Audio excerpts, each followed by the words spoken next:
Quonset Point played a vital role in the Second World War. Now some of that history is being brought back to life thanks to a group of hard-working volunteers. NBC 10 Timelines continues now with our look at southern New England's role during World War II. Throughout the war, the Quonset Point Naval Air Station was a beehive of activity.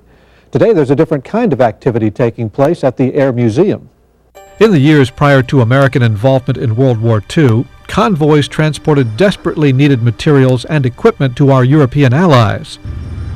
Seaplanes were used to protect the ships from German U-boats. To provide a base for these planes, the Naval Air Station at Quonset Point was built, and built in record time.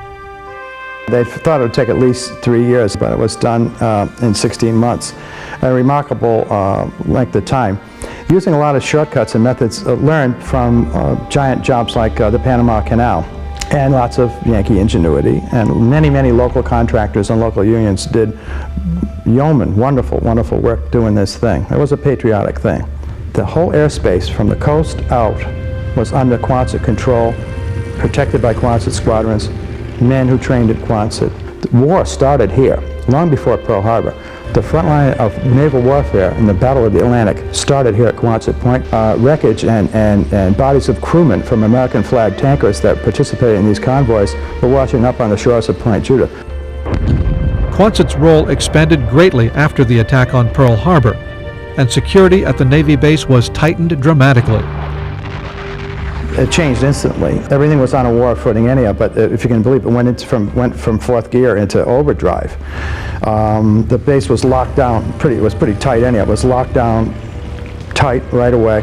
Within a few weeks, there was one fatality at the main gate. A young naval officer that went past the Marine at the gate and was killed. He went in the dead zone and he was shot dead. That's how serious things were here. Pilots at Quonset were taught to fly a variety of planes, including the Navy Hellcat. Even the training could be hazardous. We lost more Hellcats in training here in Rhode Island than were lost in air-to-air combat against the Japanese in World War II.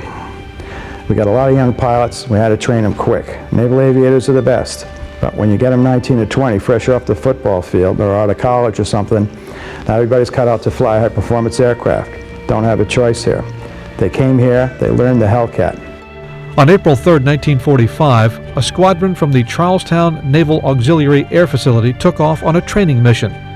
Ensign Vincent Frankwitz reported engine trouble shortly before his plane crashed into Nantucket Sound. Mind you, the water temperature was 42 degrees in April, and by the time the crew got there, to the crash crew, they never did find him. So he died, obviously, from exposure. Nearly 50 years after the crash, Ensign Frankwitz's plane was recovered by salvagers working for the Quonset Air Museum. Oh, it's almost had tears in our eyes. But it was just a nostalgic thing. We were prideful in that we were retrieving something that eventually ended up to be a historical artifact.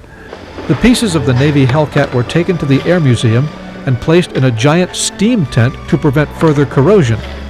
Volunteers faced the long and painstaking task of restoring the plane to its original condition. Any parts that we have lost or are not usable, we have to fabricate the parts ourselves and then stamp them accordingly that they're made by the Quonset Air Museum. Since 1993, we've been disassembling, and just this last year, I'd say, we were beginning to reassemble the center wing section, being the foundation for the aircraft. It holds the wing fold areas, the wings are supported on it, and also the landing gear are supported on this particular piece. And I anticipate probably another 5 years before we'll have it done. And I just hope I live long enough to see it. Thanks to the generosity and dedication of the volunteer staff at the Quonset Air Museum, a priceless relic from the Second World War is being preserved for future generations. We'd like to thank all the good folks at the Quonset Air Museum for their help on that last segment. Next on NBC 10 Timelines, 2 Nazi submarines found their final resting place in local waters, and both of them were rumored to have played a sinister role in the final days of World War II. Please join us when we return. Hello, I'm Larry Estepet. Welcome back to NBC 10 Timelines. Wild stories about the fate of Nazi dictator Adolf Hitler have spawned everything from movies to websites. But we've got some cold, hard facts about two of the submarines that were rumored to be his means of escape. April 1945. Soviet troops storm Berlin in the final days of the Third Reich. Hitler knows his time is running out and retreats to his bunker. All evidence points to his having committed suicide before Allied troops can capture him. But theories persist to this day that Hitler escaped from Germany, slipping away undetected with some extraordinary assistance from the Nazi submarine fleet. Well, with the German U-boats, the U-boat sailors were like the elite group, what they call the Gray Wolves. There's a great mystique about them as opposed to a ship that constantly stays on the surface. I mean, once you go under the surface, no one can see you. In the final days of the war, one U-boat was prowling right off our shores. But it made a fatal error that cost the captain and his crew their lives. That German U-boat came within 3 miles of Point Judith. It torpedoed a coal collier called the Black Point. About 3 hours later, when it tried to escape, after it torpedoed the Black Point, it submerged, tried to escape southeast on the east side of Block Island, and a Navy escort group found it and depth charged it.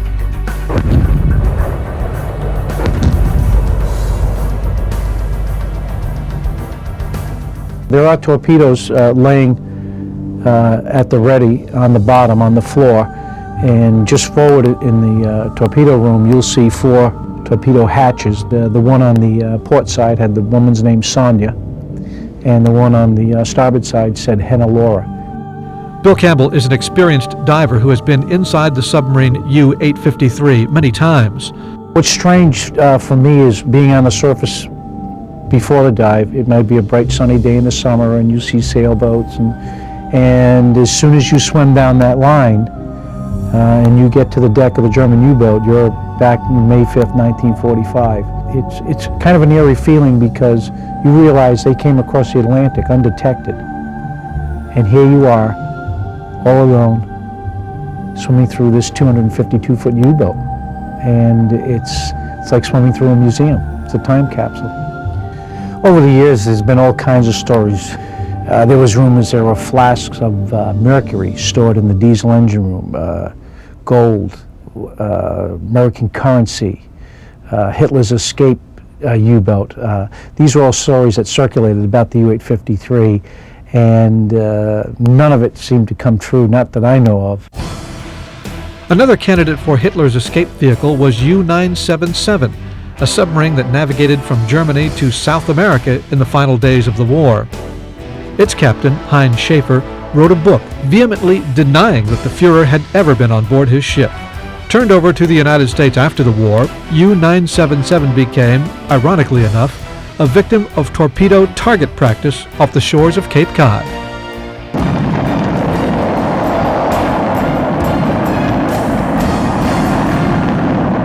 We hope you've enjoyed this episode of NBC 10 Timelines. If you have feedback about this program that you'd like to share with us, you can email us at timelines, care of www.turnto10.com.